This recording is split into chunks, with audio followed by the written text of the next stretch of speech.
વાત કરીએ અમદાવાદના ફાયરિંગ કેસમાં હાઈ વોલ્ટેજ ડ્રામા જોવા મળ્યો હતો। અમદાવાદના પોશ વિસ્તાર ગણાતા નહેરુનગર વિસ્તારમાં આવેલી અંદાજે કરોડો રૂપિયાની કિંમતની 5 વીઘા જમીનની માલિકી અંગે નિવૃત્ત ડીવાયએસપી અશોકસિંહ ચૌહાણ અને પ્રિયમ મહેતા વચ્ચે લાંબા સમયથી કોર્ટ કેસ ચાલી રહ્યો છે। આ કિંમતની જમીનના વિવાદમાં થયેલા ફાયરિંગ મામલે આજે સેટેલાઇટ પોલીસ મથકમાં ભારે હાઈ વોલ્ટેજ ડ્રામા જોવા મળ્યો હતો।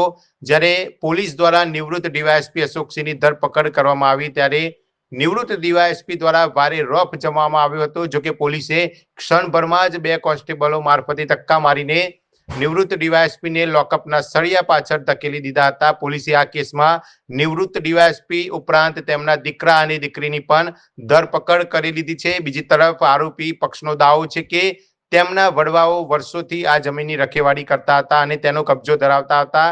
જ્યારે લોકઅપમાં જતા પહેલા અશોકસિંહે ગંભીર આક્ષેપો કર્યા હતા કે પોલીસ જ સાંઠગાંઠ કરીને તેમની માલિકીની જમીનમાં ગુંડાઓને ઘુસાડી રહી છે।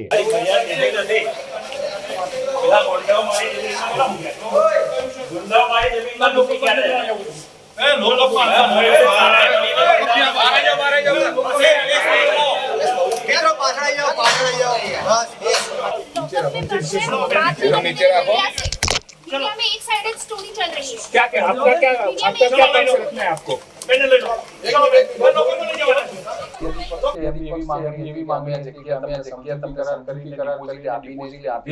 ડિપોઝિટ અમારી પરત કરો અને અમારા જે ખર્ચો થયો તમે અમને આપો। અમે આ જગ્યા ખાલી કરી એમ ગઈકાલે પક્ષો તેમને ભેગા થયેલા